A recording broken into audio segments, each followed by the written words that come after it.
welcome to RTD's English News Edition, the top stories for tonight are: the head of state, His Excellency Ismail Mergele, inaugurated this morning the first concrete iron factory.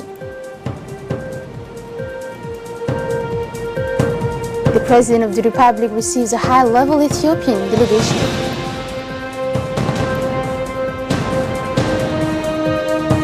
Thank you for joining us in our newsroom. The President of the Republic, His Excellency Ismail Mergele, sent today, Monday, a message of congratulations to his re-elected counterpart yesterday from Turkey, Recep Tayyip Erdogan. In his message, President Gele wished Mr. Erdogan success in the conduct of his country's affairs and hoped that the renewed confidence he has just been subjected to is an additional dynamic to its legitimate and unbridled quest to lead Turkey to greater prosperity and fulfillment. Under your enlightened leadership, Turkey has not just managed to achieve real self-sufficiency, above all, it has succeeded in becoming a model and a reference for all countries that, like the Republic of Djibouti, aspire to sustainable development, he wrote. President Ismail Mergele closed his message by reiterating to Mr. Erdogan his readiness and that of the government and people of Djibouti to continue to work for the strengthening of relations of friendship and cooperation between the two nations. The head of state, His Excellency Ismail Mergele, along with the First Lady, Mrs. Khadra Mahmoud Haid, has this morning inaugurated a factory of iron, the first to be created in the country, located at PK12.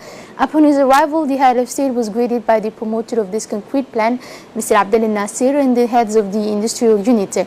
In addition to the head of state and the First Lady, the Prime Minister, members of the government, parliamentarians, several senior officials attended the inauguration ceremony of this iron bricks factory. The progressive industrialization of the country is taking shape. This plant will produce 120,000 tons of reinforcing iron a year. It will generate employment for dozens of young Djiboutians. This industrial unit will support state policy in the area of housing construction and the emergence of new residential areas in the capital or regions.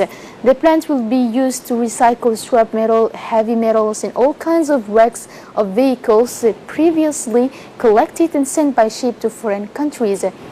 In this way, we will solve an environmental problem in which scrap deposits have multiplied, somehow atrophying the image of the capital in certain areas of the city.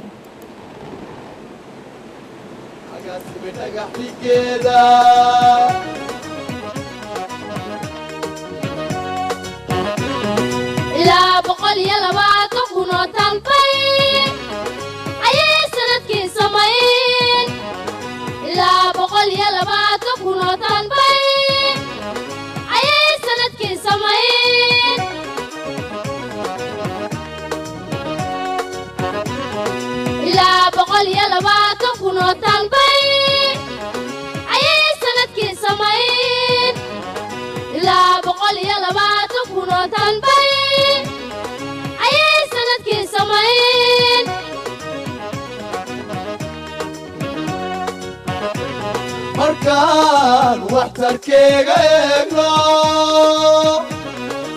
imisay shaqanoo abuuri markaan waxtarkeega eegno imisay shaqanoo abuuri imisaa sibirkiyo markay cadidkana ugu beelaan aqala dhisidood la yaable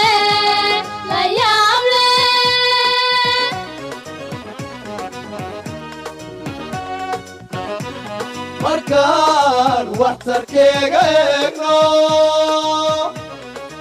imisay. The President of the Republic and the First Lady thus symbolically started the startup work of the plant. They conducted a guided tour of the site to see closely the various steps leading to achieve the iron bars used in the construction and formwork of buildings, whether it is the receipt of scrap material, the oven at high temperature, the rolling mill, the quality control unit of the reinforcing bar, and finally the installations from which the finished product lives. Some 120,000 tons of concrete reinforcing iron a year will have to be produced in this factory, the amount of investment of which has not yet been specified.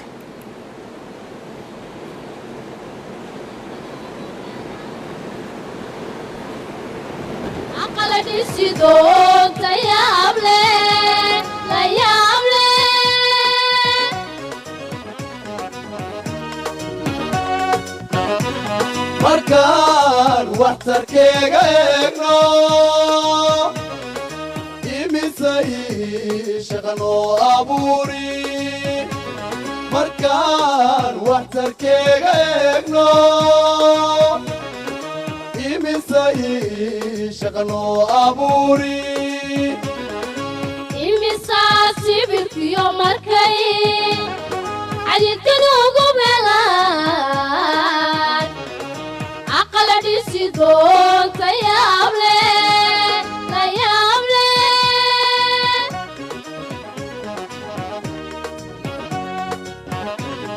dadoo fursadaha abuurmay waa aragti waaye. In a word on this occasion, the owner of the factory, Mr. Abdullah Nasir, did not fail to thank the head of state and the First Lady for their presence and to have honored and directed this inauguration ceremony of the concrete iron factory. Beyond the needs of Djibouti, he said this plan will in the next 2 years increase its production and export concrete reinforcing bars for the countries of the sub-region, including Ethiopia, where the construction sector is very strong. The steel and iron production sector is a major asset for a country's economy, he concluded. The President of the Republic, His Excellency Ismail Margeri, received today, late Monday morning, at the Palace of the Republic, a high-level Ethiopian delegation led by Mr. Tesfaye Odaba, President of the Commission Affairs Foreign Parliament of this country, brother, friend, and neighbor. The relations of friendship and cooperation between the two countries and the two people, as well as the ways and means of promoting them and developing them further, were discussed during this meeting. The discussions were then extended to the strategic partnerships that the two nations have in almost all areas of development. In addition to the representatives of the various religious components of Ethiopia, the delegation received by the President of the Republic also included eminent personalities from Ethiopian civil society, the business community of Ethiopia, as well as famous and Ethiopian intellectuals. The ambassador of the Democratic and Federal Republic of Ethiopia to the Republic of Djibouti, His Excellency Shami Bovitemu Adibo, took part in this meeting as well. And on the Djiboutian side, besides the Minister of Foreign Affairs and International Cooperation, Mohamed Ali Yusuf, the Secretary General of the Presidency, Mr. Mohamed Abdullahi Wa'ais, and the President of the Foreign Affairs Committee in the Parliament, Mr. Abdurrahman Awade, have attended this hearing. And now let's follow this interview for more details on this visit of the Ethiopian delegation. I'd like to introduce myself. My name is Tesfaye Aba. I am chairperson for Foreign Affairs Standing Committee in Ethiopian Parliament, and I am head of delegation for this public diplomacy group. First of all, I'd like to mention that we had a very interesting discussion with His Excellency, the President of Djibouti. We discussed a lot about the blood tie of the two countries and the people that lives in two countries, but which is one people. And we mentioned our purpose of visit, especially our visit is to strengthen our people-to-people relation. And the President is very interested in our visit, and we discuss about all issues that strengthen our relation, especially in the area of economic integration and how to strengthen people-to-people relation, as well as on the area of security and peace. So as a public diplomacy group, we also mentioned a thank for His Excellency the President about his support for Ethiopia in all areas, especially in release of 45 detainees who are in prison in Djibouti after the visit of His Excellency our Prime Minister Abiy Ahmed. Therefore, we're very glad, and Ethiopian people are very glad for this, and we give we say thank you in the name of the public diplomacy, as well as you all know, the incident that had been happened in June. On June 23, Djibouti was the first country that sent condolences and to be with His Excellency Prime Minister for the incident that happened in Mescal Square in on June 23. On June 23. Therefore, we are very, we have made a very interesting discussion, open discussion. Especially, we are focused how to strengthen people to population, and the president is also very interested to strengthen this relationship. Now concerning Djibouti-Somalia cooperation, the Speaker of the National Assembly, Mohamed Ali Hamad, on Monday received the Speaker of the Somali Parliament, Mr. Mohamed Mursil Sheikh Abdulrahman, an invitation to participate in the celebrations of the National Day. The Speaker of the Somali Parliament also received the Deputy Speaker of the Parliament, Mr. Alami Absi, and Nisa, with a warm welcome. The meeting was attended by Djibouti's Ambassador to Somalia, Adam Hassan Adam, and Ambassadors Abdulrahman Mohamed Harabi, and a number of Djiboutian MPs Ali Abdi Farah, Ismail, and Hussein Abdul Qadir as well.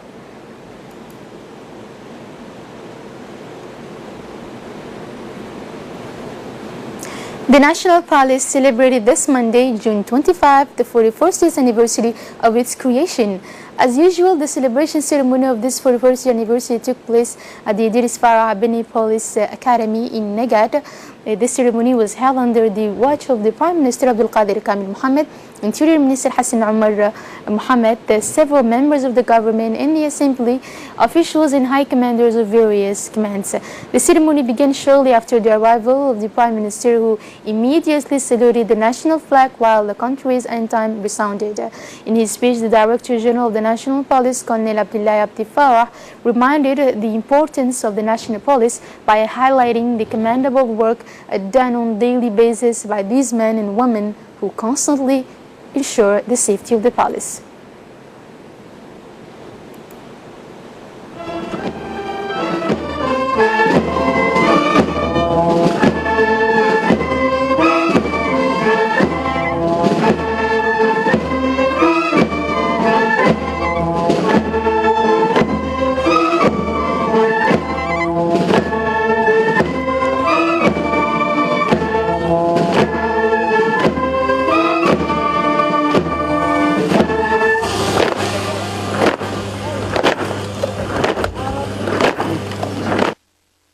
Parmi ce qui a été réalisé, the Interior Minister Hassan Omar has seized this opportunity to pay tribute to the role of the palace in maintaining the country's security and its various missions. He praised the palace's symbolic work and has recalled that this force is the backbone of the nation.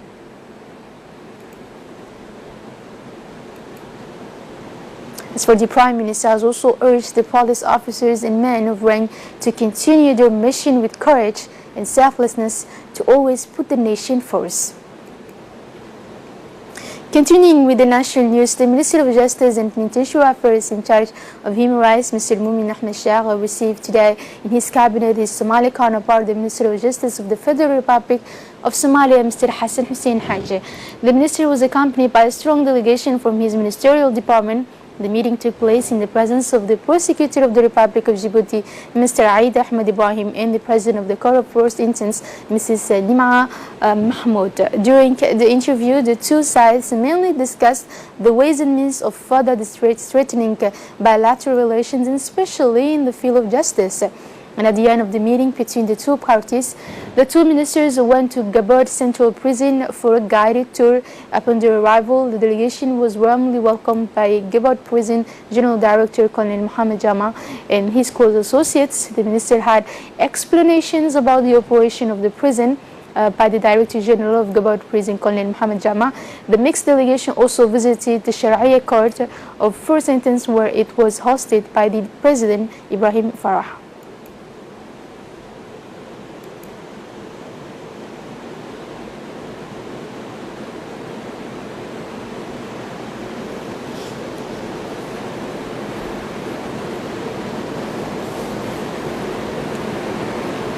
his interview, the Somali Minister of Justice of Somalia, Hassan Hussein Shhaj, thanked the Minister of Justice for the warm welcome and extended to him and his delegation.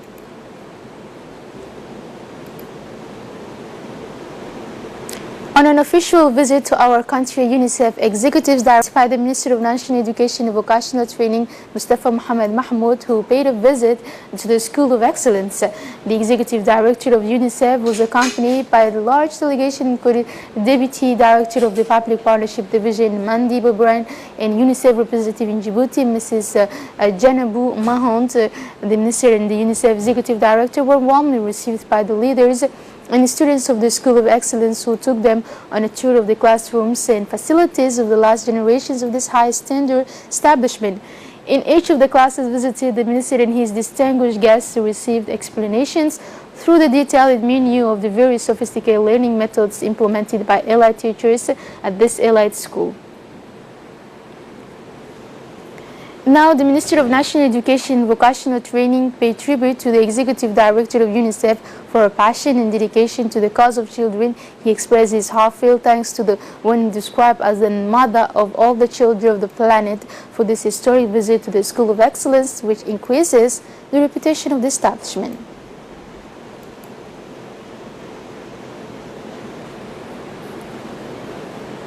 The Statistical Planner Commissioner Amar Ali Said yesterday sponsored a workshop to present the results of the Djiboutian household surveys at the Institute of Diplomatic Studies.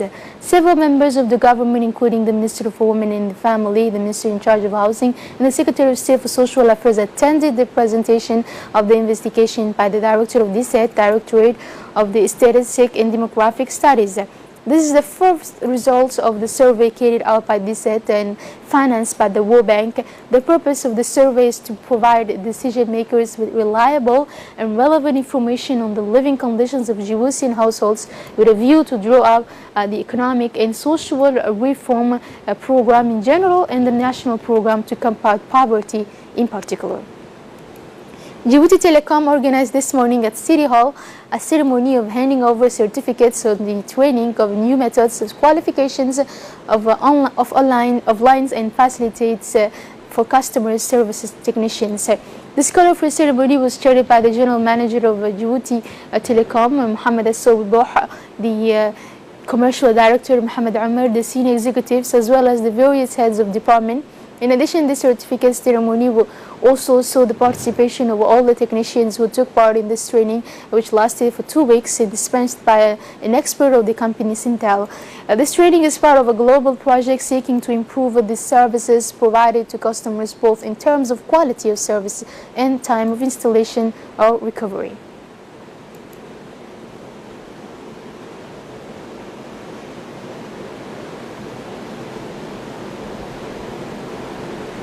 As part of the enhancement of global security, the second United Nations Police Chiefs Summit in 193 United Nations countries was held at the UN headquarters in New York from June 2021. The Republic of Djibouti was represented by a delegation led by the Chief of Staff of the National Gendarmerie, Colonel Zakaria Hassan Aden, who took part in this high-level summit. Also present were the Secretary General of the United Nations, Mr. Antonio Guterres, the Deputy Secretary General and the head of the peacekeeping operation, Mr. Jean-Pierre Lacroix, and Mr. Abdinasir Awale, Commissioner of Police, head of the UNPOL components in the United Nations mission in the Democratic Republic of Congo, as well as several other heads of United Nations missions. And during this summit, several topics were discussed, including the challenges of UN peacekeeping and the role of the United Nations Police. A shared vision and concrete commitments were made to make the United Nations Police a central element in conflict prevention and peacekeeping.